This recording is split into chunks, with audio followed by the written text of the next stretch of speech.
Hey, this is Chuck Marshall from Wani, and I'm talking to Rex Brown. Rex, how are you doing, man? Good. So, Rex, your new album, Smoke on This, is coming out on July 28th, and I've read that you feel that this album should be listened to on vinyl, and that you listened to a lot of vinyl albums when you were working on the songs for this album?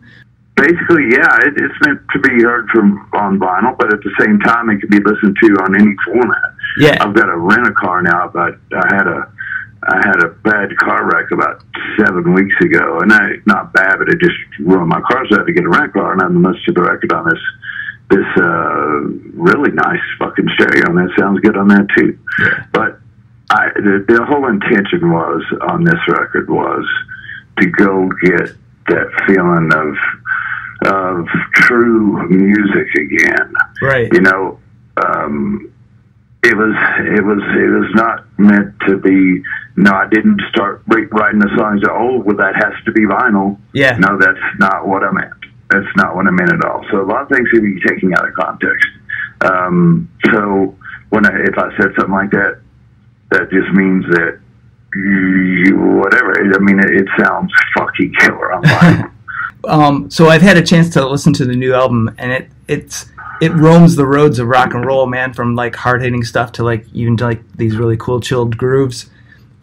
Get Yourself All Right has this really trippy psychedelic groove that I love with these wonderful like harmonized vocals. Had me thinking of like Sgt. Pepper era Beatles, but a little bit more ballsy. Yeah, I tried to make that. I mean, you know, that song was kind of like, okay, here it is in its blank form. What can we do with it? And so the way the record process went was that, you know, I went down into Nashville and we started cutting tracks. And basically, I had like 3 days and I had 10 songs or 11 or something like that. Yeah. And we had whittled it down from 20 songs to 13 to 11. And so basically, I thought I was going to have like 3 days in the studio and ended up being there for like 6 weeks. You know, I just had a really cool producer in Caleb Sherman, and we had some of these songs. So as these songs started progressing, I let the studio be my palette. You know, I wanted something that was going to be different. You know, I was going around listening to the landscape. I was tired of playing metal. Yeah. You know, not that I don't like metal. Right. I just, man, if you play it every night for fucking 20, how many ever years, you know, you want to do something different, you know, and the thing was I had to find a voice that's going to fit all this good music we've just written.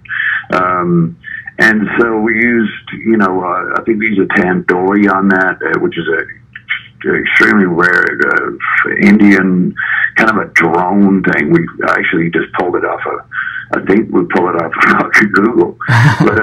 But I also play like there's a weird like an airline.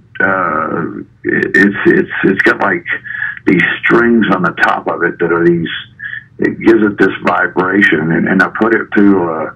I used it. I mean, I tried all different kind of effects on that song, and it was kind of it needed that kind of.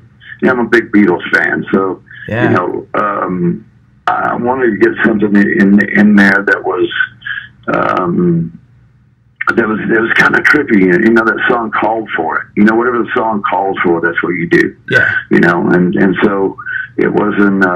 You know, none of this is preconceived. You just fly by the seat of your pants and do the best you can. You know. The song "Grace" has this really sweet swinging vibe.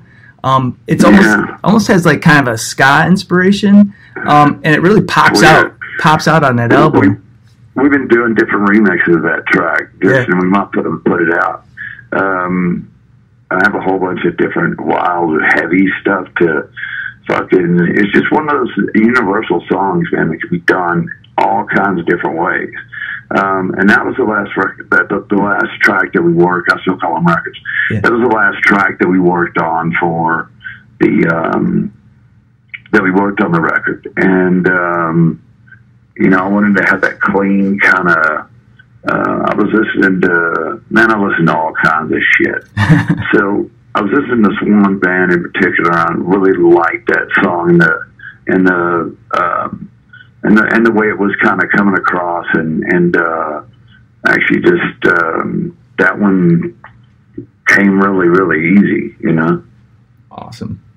My favorite song on the album is "Buried Alive." That from the me too. Yeah, from the acoustic intro, it's got those meaty riffs and those big wide open chords in the chorus. It's perfect, man. I was listening to the lyrics, and I was it's kind of suggests that maybe it was autobiographical. Is that song at all about your life after Pantera? Yes, it was. But I don't like. I don't look. Dama's a fucking we were really, really close, soulmate vibe type things, and he had a big heart, and when he got murdered, it just fucked me up, man. More than anybody.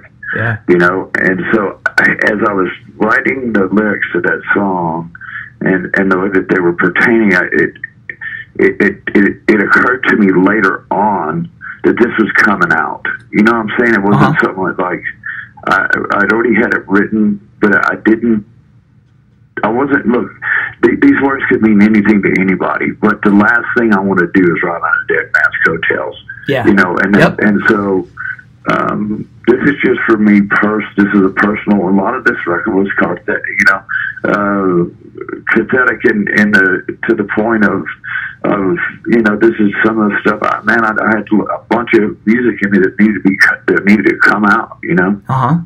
And another song that I really love is "Fault Line." It's just really beautiful. It's kind of funny how sad songs really sound really good. Do you? So I'm curious, and I'm just dying to know. That was the first song. So we got this summer cold. It's like this dry. Oh, no problem. Live out in the fucking mountains and shit. It's basically desert. So, pardon my voice, but it's kind of cracking up already. So, where was I going with that? Fault Line was the very first one that we kind of wrote and I sang on. And once we had that voice, I knew where to take it from there. That was the hardest point to cross. It was.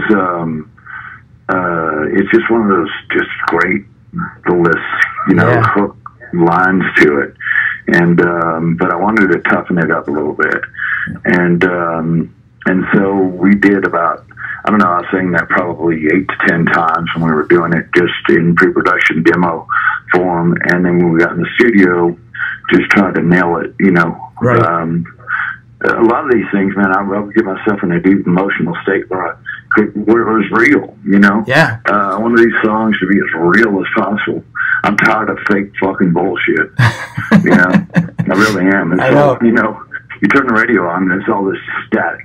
Yeah. It's what it sounds like to me. And there's nobody doing anything original. Yeah. And to me, this is my attempt at being original.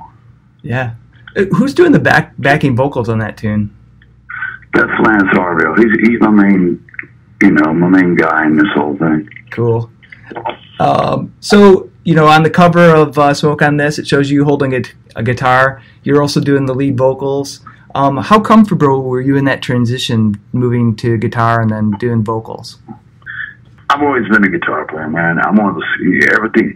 I think every good bass player is in the closet, a closet guitar player. But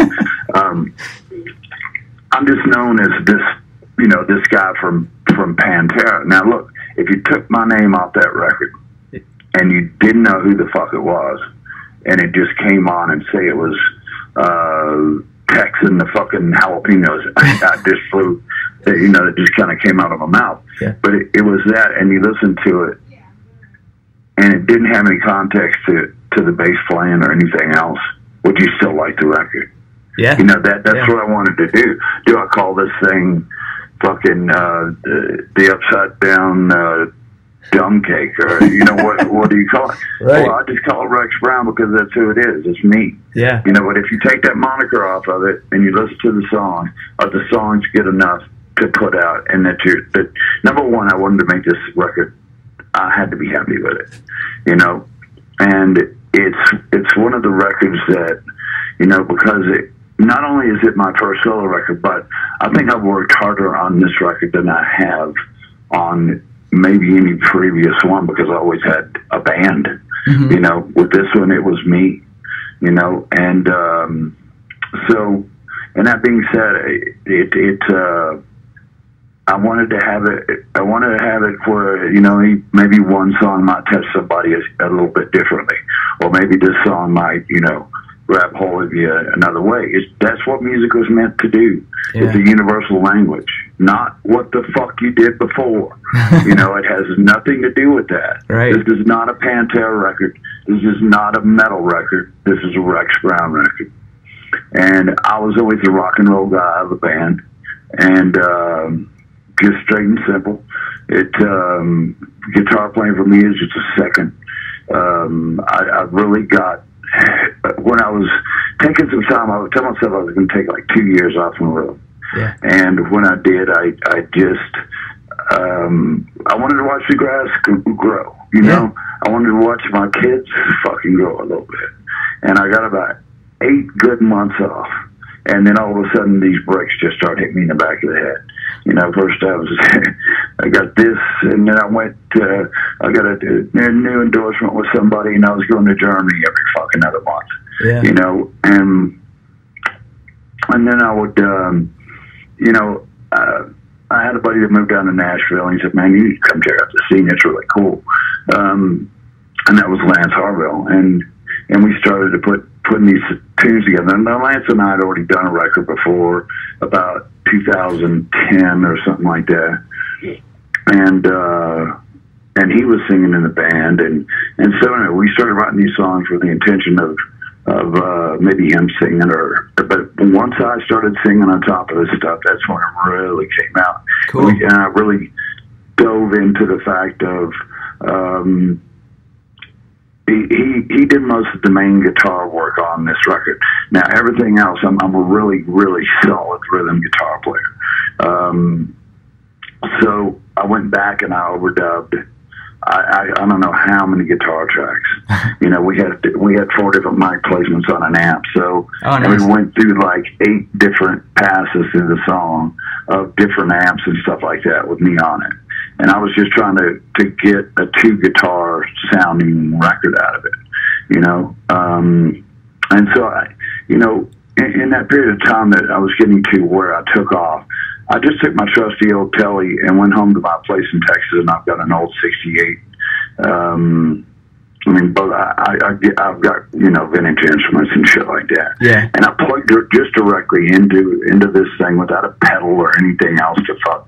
And that's how you learn to play guitar again. I just need to knock a bunch of rust off. Right. And then I got totally geeked out on all these pedals, and then one thing led to another. I've got a fucking pawn shop down there full of fucking shit in Nashville. I moved everything out in LA and moved all my stuff to Nashville, and it's just a wonderful community of people that just want to jam. Yeah. They don't, it's like in LA, you go to LA and some cat asks you, hey, you want to play in the record? And you go, how much am I going to get before they play a note? Yeah. Fuck you, you're not playing on the fucking record.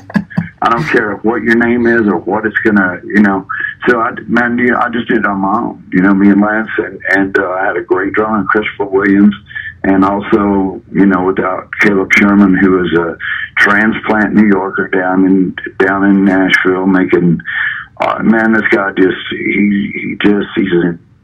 he's a multi-instrumentalist to start with, but he comes from a musical standpoint. He knows what's a good song. He knows where to go. With him and Lance, we're all, look, between the 3 of us, we've written well over 1,000 songs. Oh, man. So we know how to put the songs together. But this one I wanted to change up, and sometimes the guys will look at it and go, why do you do it? Why are you doing it there? And I said, trust me at the end, man. Just let me get through it. Yeah. And if we don't like it, we always change it back. But we never did. Awesome. So the new video for Train Song came out last week. That's a great hard rock jam, man, with like kind of a southern soul. And yeah. And I saw Lance's on there. And you've talked a little bit about it, but what was the writing process like for you guys when you were doing this album? Did you guys just trade off ideas, or did you come in and Lance would like fill in, or what was that like? Dude, I've got so many riffs on this phone, it's ridiculous. And between my riffs and the songs that This guy comes up with a fucking hook a day. Yeah. You know, so it's like, okay, and he'll just send me these little snippets, like this little, how, you know, like one of these days, he just sent the very first one of these days passage. Wow. And then I wrote a song. I wrote the whole rest of the song around it. That's how it kind of works, you know. He knows we're both on the same lingo of where we want this to go, you know. But having my name out there in front is going to get our work recognized a little bit better. Yeah. You know what I'm saying? Yeah. So having Lance and you know, and we're both stubborn-headed fucking musicians. So, but I mean, you know, it comes hand in hand. You got to have somebody like that in the band that you can, you know, knock out, drag out with, and you need that oil and vinegar and something there. It's not going to come off with the swagger I want it to. Right. So is Lance going on the road with you when you go on tour to support the album? Of course. Awesome. Of course. Awesome. Who else are you going to bring on your touring band? Johnny Kelly on drums from Typo.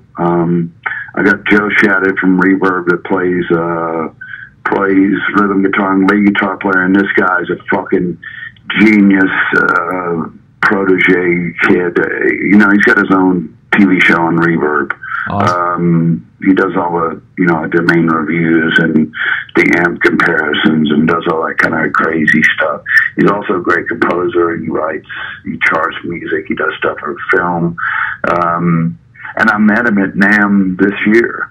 Oh. And we kind of like, he goes, they were going to interview him about something, and for a NAMM interview. And I said, let's just pick up some guitars and talk this way, and then we can start talking music, you know. And it's funny because something happened to the footage, or it didn't turn out, the audio was fucked up, and we never got it. But what I did get out of it was his card, and I called him up and said, you know, look, I'm putting this band together, man. I think you'd be a perfect fit. And because he can play anything. If you look on Reverb and just look up Joe Shadid, you'll understand what I'm talking about. This guy can hit any fucking note. So when I got him in the band, he immediately, him and Lance reached out, and they learned every fucking slide, because there's multiple dual lines on everything on this record. Right. So I needed somebody that was gonna, you know, when these two guys are playing together, you're gonna have to have a solid rhythm guitar player on the bottom of it. Yeah. And so between the three sounds, it just went up. And now I have Caleb Sherman on my producer is playing keyboards and lap steel, and he puts this distortion and shit on this fucking thing. It's sick. I mean, it's like countrified, you know, lap steel turned into serious rock. Yeah. And then I just got my main man that I wanted to have on bass for a while, Mike Duda, one of Johnny and my best friends from LA. And he had an couple of, he was playing with another band, and he had a bunch of openings to open up. And so here we go. We're doing a showcase in Nashville on the 14th. Awesome. We're renting out a fucking big old club and doing it right. Awesome, man. So when are you guys gonna hit the road? When's the tour gonna start? I don't know. We're looking. You know, we're in the point of we're going through just picking and choosing agents who we think we're going to go with. Okay. And so it's one of those things where, you know, you got to find the right man that digs the songs, that wants to take that leap of faith with you. You know? Yeah. You know, most promoters just want to go, Pantera as your billing. I don't want that. Fuck that. This is all new, man. I mean, it's like, you know, can we get over the fact that Pantera died a long time ago? Yeah. Can we just get over it? But it still affects fans. I mean, we still sell as many records today as we did back then. Yeah. I know, it's crazy. I mean, it's just an iconic band. We had never in a million years.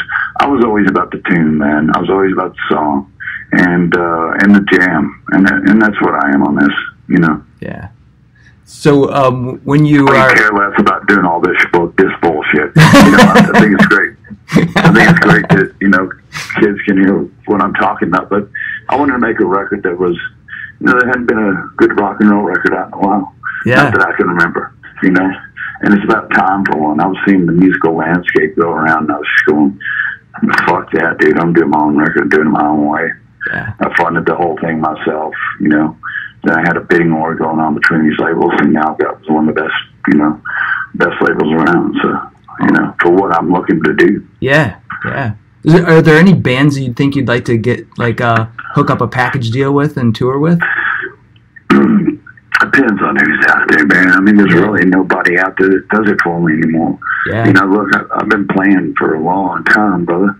You know, yeah, there's tons of bands. I mean, you know, there's tons of stuff out there that I'd love to, but I don't like to get into specifics because it makes you sound like an asshole. Yeah. Basically. Well, I know a good band in Nashville, so if you need a note, I can drop you a line later. Dude, there's tons of great bands all over the place. That's what I meant to say. You know, so that's the whole point. I mean, you know, I'll go out with whoever the fuck, but I want to get out to as many people as possible. Awesome. And that's why I'm being a little bit picky on this one.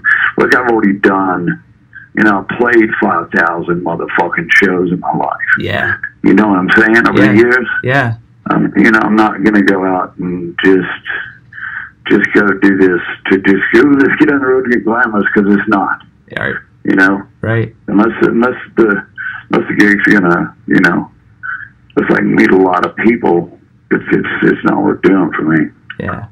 Cool, man. Well, hey, so Rex, I just have one more question for you. It's kind of like a silly question I like to ask folks sometimes. And so what is your favorite breakfast food?